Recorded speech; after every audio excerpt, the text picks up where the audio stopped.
Pokud je ti přes 40 a tvůj botník praská ve švech teniskami, ale přesto máš pocit, že nic nevypadá opravdu dobře, nejsi v tom sám. Většina z nás dospěje do bodu, kdy to, co fungovalo ve 20, prostě už neladí s tím, kým jsme dnes. Realita je taková, že nepotřebuješ 10 párů tenisek. Potřebuješ 3 specifické typy, které spolu skutečně fungují. Když trefíš tyto 3, vyřešíš každou situaci. Od víkendových pochůzek přes business casual až po večerní akce. Styl po 40 neznamená následovat trendy, znamená jasnost, vědět, co pro tebe funguje a eliminovat to, na čem nezáleží. V následujících minutách ti ukážu přesně, které 3 typy tenisek musíš mít ve svém šatníku a proč. Poznáš 5 kritérií, která odlišují sofistikované tenisky od těch, které tvůj vzhled zbytečně postaršují.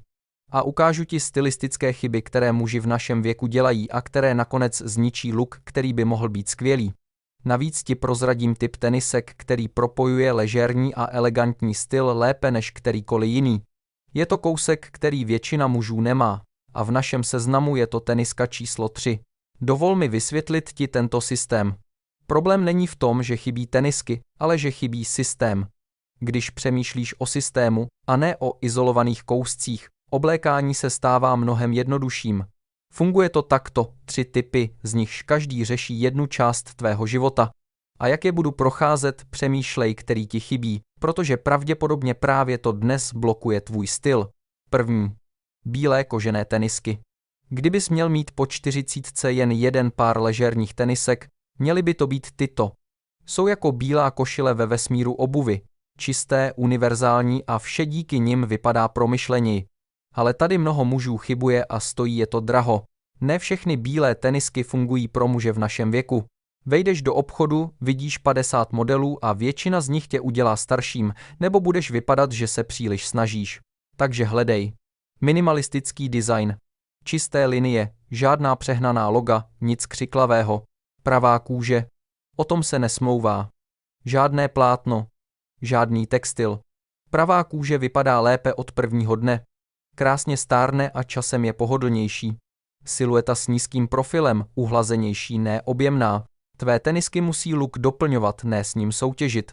A tady je něco, co ti zabrání být příliš ležérní. Lomená bílá nebo krémová vypadá po 40 téměř vždy lépe než zářivě bílá. Snáze se udržují, není na nich vidět každá šmouha a nevytvářejí tak velký kontrast. Tato jemná změna způsobí, že budeš vypadat sofistikovaněji, a to zcela nenuceně. Jak je nosit? Tady se stávají nezbytnými. Tmavé džíny a smart casual košile, okamžitě připraven na výlety nebo víkendy. Námořnicky modré chinos a polo tričko, perfektní na rychlé schůzky nebo oběd. Dokonce i oblekové kalhoty a sako pro moderní business casual. Klíčem je rovnováha a to platí pro všechny tenisky na seznamu. Vzhledem k tomu, že teniska má ležérnější povahu, vše ostatní musí být více sladěné. Správný střih, dobré materiály, klasické kousky. Tento kontrast vytváří ten rafinovaný vzhled bez námahy. Bílé kožené tenisky nejsou jen univerzální, oni něco sdělují. Ukazují, že si ceníš jednoduchosti a přesnosti, že nepotřebuješ křiklavé oblečení, abys vypadal dobře oblečený. Než budeme pokračovat, chci vědět, kolik z vás už má bílé kožené tenisky. Napiš do komentáře ano nebo ne, protože tato odpověď hodně vypovídá o aktuálním stavu tvého šatníku. Druhý. Semišové tenisky. A už vím, co si myslíš, se semišem je moc práce. Dej mi minutu, abych to změnil. Ano, semiš vyžaduje trochu více péče, ale nikdo nezmiňuje, že kvalitní semiš, jednou ošetřený ochranným sprejem, vydrží roky. Mám pár starý 3 roky. Vypadá dnes lépe, než když jsem ho koupil. A tady je důvod, proč to stojí za to. Semišové tenisky generují více komplimentů než jakýkoliv jiný typ. Okamžitě pozvednou tvůj look. Mají texturu, hloubku a ukazují, že jsi o svém vzhledu přemýšlel, aniž bys vypadal, že ses příliš snažil. To je ta rovnováha, kterou v našem věku chceme. Vypadat, že nám na sobě záleží, ale bez přehánění. Pokud jde o barvy, máš 4 bezpečné možnosti. Béžová nebo písková, univerzální, fungují od jara do podzimu. Olivově zelená nebo šalvějová, moderní, sofistikované, skvělé k zemitým tónům. Šedá, hodí se ke všemu. Námořnicky modrá, trochu elegantnější. ideální pro smart casual. Vyhni se křiklavým barvám, obnošeným povrchovým úpravám nebo čemukoliv, co je příliš v módě. Budujeme šatník, který funguje roky. Nehoníme se za módou sezóny. Kdy nosit semiš? Představ si stylovější víkend. Sobotní káva s kamarádem, semišové tenisky, tmavé džíny, lněná košile, ležérní večeře, semiš, chinos, lehký svetr. Cestování, semiš, pohodlné kalhoty, ležérní sako. Trefují ten ideální bod mezi upraveným a uvolněným, dostatečně sebevědomé, aby ukázali péči, dostatečně jisté, aby nepřeháněli. V tomto věku na detailech záleží více.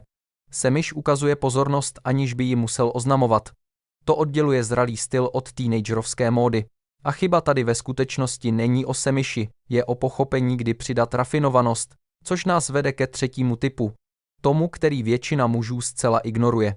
Třetí, tmavé kožené tenisky. Toto je prvek, který mění pravidla hry a který většina mužů nemá. A upřímně je to ten, který propojuje celý šatník. Zvládají přechod mezi ležérním a elegantním stylem lépe než cokoliv jiného. Dostatečně sofistikované do dobrých restaurací. Pohodlné na dlouhé večery. Profesionální pro business casual prostředí, kde elegantní boty působí příliš formálně. Pouze 3 barvy. Černá. Funguje se vším. Nemůžeš udělat chybu.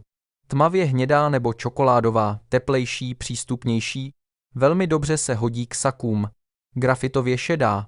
Moderní alternativa, skvělá pro současný business casual. Zde je zásadní rozdíl oproti bílým teniskám. Tmavé kožené tenisky potřebují jemnější a rafinovanější siluetu, proporce blízké elegantním botám. Zatímco bílé tenisky mohou být uvolněnější, ty tmavé potřebují tuto eleganci, aby fungovaly ve vyšších situacích. Kde září? 3 specifické scénáře. Business casual kanceláře, krejčovské chinos. Košile. Jsi profesionální, aniž by způsobil upjatě. Večerní akce. Tmavé džíny. Sako. Jsi dobře oblečený bez přehánění. Pracovní obědy, kde jsou polobotky příliš formální, zůstáváš v pohodlí a udržuješ si důvěryhodnost. Tmavá kůže dodává autoritu. Je to nenápadné, ale lidé reagují jinak, když vidí rafinovanost místo okázalosti. Vypadáš vyrovnaně, neopatrně. Je to síla prostřednictvím diskrétnosti. Klíčová rada, kterou většina mužů ignoruje. Tvoje kalhoty potřebují čistý lem. Žádná látka navíc. Tmavé tenisky vypadají lépe, když je vidět jejich celá silueta. Nech si upravit délku nebo udělej čistý záhyb. Dělá to obrovský rozdíl.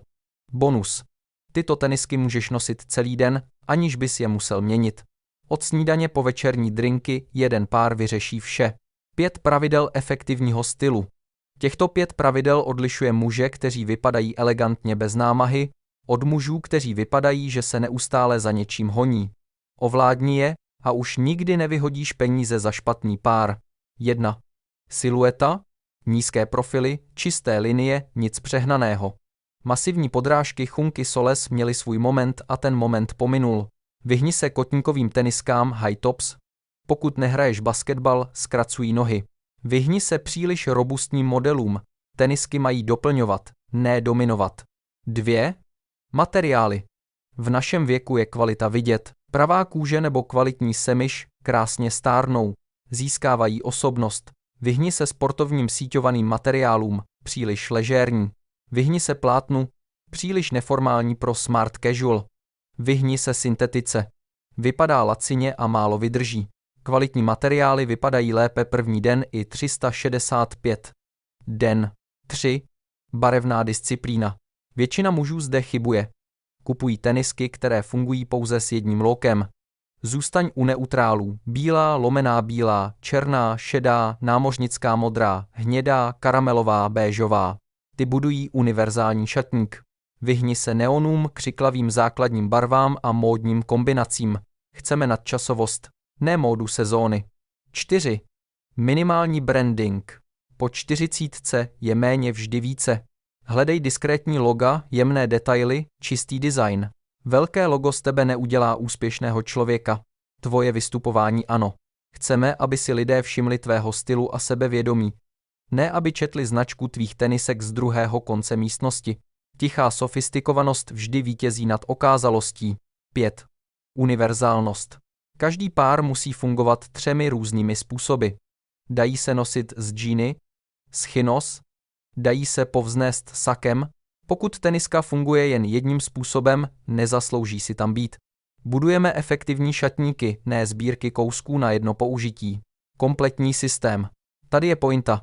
Nepotřebuješ skříň plnou tenisek. Potřebuješ 3 strategické volby, které fungují v tvém reálném životě. Bílá kůže pro každodenní univerzálnost, tvůj základ. Usnadňuje oblékání. Semiš pro stylovější víkendy, rafinované, bez formality. Tmavá kůže pro smart casual, spojuje ležérní s elegantním s plným sebevědomím. Tito 3 pokryjí vše. Víkendové úkoly, business casual, večerní akce, večeře, cestování, schůzky s klienty, všechno. A když zvolíš kvalitu místo kvantity, ušetříš z dlouhodobého hlediska. 3 dobře vyrobené páry, které vydrží roky, stojí méně než neustálé kupování levných modelů. Protože v této fázi života styl neznamená něco dokazovat, znamená to ovládat sám sebe, vědět, co funguje a nechat sebevědomí mluvit za tebe. Teď mi řekni, který z těchto 3 ti chybí? Jsi si jistý bílou kůží, ale chybí ti tmavá? Vyhýbal ses semiši?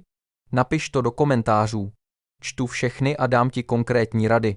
Pokud ti toto pomohlo vidět styl z jiné perspektivy, dej like, aby více mužů nad 40 let přestalo vyhazovat peníze za špatné tenisky a dej odběr, protože teprve začínáme budovat smart casual šatník, který skutečně odpovídá tvému životu. Pamatuj, nepotřebuješ více tenisek, potřebuješ ty správné tenisky. Teď přesně víš, které to jsou.